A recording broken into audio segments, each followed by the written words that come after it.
Leadership in motorsport is not just about speed. It's about resilience, decision-making, and putting a team together. Today, we're going to put a rising star to the test and see what sort of leader he is. Now, leadership can take many forms. If you're a racing driver, you obviously have to lead, but you also have to inspire. Or if you're running a team, you have to work with teams of people and inspire them as well. So we've got all sorts of different examples here. There's me talking to Adrian Newey, of course. He inspired me, he gave me faith in the car I was driving. And then you've got my mechanics here behind me when I won the World Championship. Obviously, I had a lot of faith in them. You've got the team principals who have to inspire the whole team, the driver as well. So there's all sorts of manifestations of leadership. It's a very complicated world. There's different ways to do it. And we're going to find out exactly what kind of leadership qualities our driver, Sasha, has got. How are you doing? Good? Yeah, everything's Just come from racing? Yeah, I just finished the F4 Middle East Championship. Well, you're in the early stages of your career, so obviously there's still loads to learn, and team leaders understand that you need to get the best out of people and encourage them. You've got examples of other situations like in endurance racing. We have the Porsche team of Derek Bell and Pedro Rodriguez and Jackie Ickx as well, who work together as a team of drivers, actually, to get the best results out of their cars. And also someone like Jackie Ickx, obviously a very inspiring driver in and of himself, because he qualified an F2 car at the Nürburgring 40 seconds ahead of everyone else behind him in a Formula 1 race. So that sort of inspiring performance can help to lift the team as well. So leadership qualities are very important, and it's important for us to find out where you're going and what you have to offer and how you understand that aspect of being a racing driver. Is there anyone that you look up to that has the leadership qualities that you aspire to have yourself?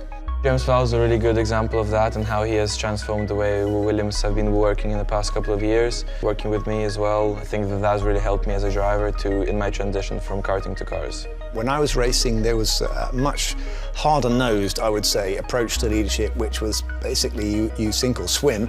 You know, you had to have a lot of internal resilience, but now I can see that there's a big change, and that teams are understanding that you have to find out what motivates that individual, and everyone's slightly different, but you do need to give some encouragement, and you need to grow people, I think, and then you find out what their ultimate potential is. But we're going to find out what sort of leadership qualities you have right now or aspire to, and we're going to ask you some questions. So are you ready for that? Yes, I'm ready.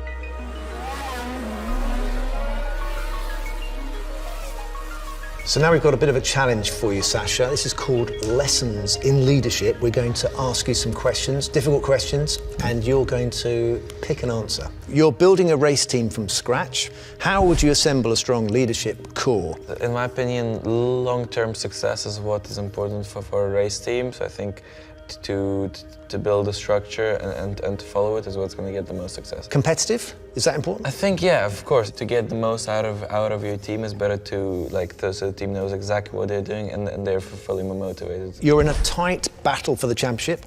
How do you handle this and keep the team focused? Like strategy and everything and tactic is super important, but I think you have to show your opponents you're the strongest one. Your team makes a mistake during the race, costing you valuable time. What is your reaction to this? The mistakes has already been made, you can't really change it, so just adjust the strategy accordingly. You can talk about the mistake after. You can't go on about it on the radio, you'll just lose focus. Yeah, I mean, getting involved in an argument during a race is not very helpful. You've got enough things to do anyway, so you have to kind of readapt. There was a situation I had in a championship when I stopped in the wrong place, and it transpired that I lost time because I didn't stop in the right place, and I had to explain to them, well, I can't see where I'm supposed to stop. So I had to talk through with the team what we could do to make sure that doesn't happen again. We fix that problem. A member of your team is struggling. How would you help them through this? This sounds to me like it's as if you were a team principal, really, rather than a driver, but it can be a driver as well. Motivation is important because if they're struggling, to make them more motivated is going to be important. But I think also to know exactly what they need to work on is important for them as well. How do you define success? Good question. If you plan everything well and execute and maximize everything that you had, that's the definition of success. So you're a perfectionist then? You want a perfect result? Yes. Okay, all right, well that's probably a good thing. The team offer a risky but potentially groundbreaking new technology for your car. What do you suggest to the team? I think in the scenario of if there's a chance to gain a big chunk of the lap time through innovation, I think it's big. You have to take it. If there is a chance, like you can obviously make a small change on the car and might give you a little bit of an advantage. But if there is something that can really help you out a lot, for me, you have to try it. So you embrace the challenge, go for it, yeah, and nothing ventured, nothing gained. Well, what we'll do is we'll look at those answers and then we'll analyse what it says about you and your leadership qualities and skills. All right, so, yeah, let's do it. Well, we've put Sasha to the test and now we have a leadership profile of Sasha. Would you like to know who you are, Yeah, of Sasha? course, of course. Okay, well, I'm going to read out to you. You're mostly a strategic mastermind. That's mostly part of your way of seeing things and responding. You're a visionary leader, always thinking multiple steps ahead, and data, strategy, and execution define your success. Would you say that? Yeah, for sure. I think whenever I'm working with a team, I think that's what leads to success. Maybe a bit of James Vowles rubbing off on you there already. Yeah, for sure. If it was you, Damon, how would you apply these leadership qualities?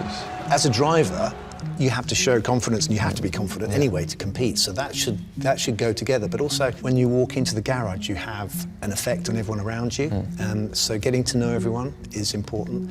The strategic thinking and all that stuff is really more something you need to know before you go into a race, what sort of plan you have. That was something I was very proud of myself. I like to understand the car, understand the race and so forth. So there's a whole lot of work being a Grand Prix driver, but it's easy to forget that you are affecting the people around you.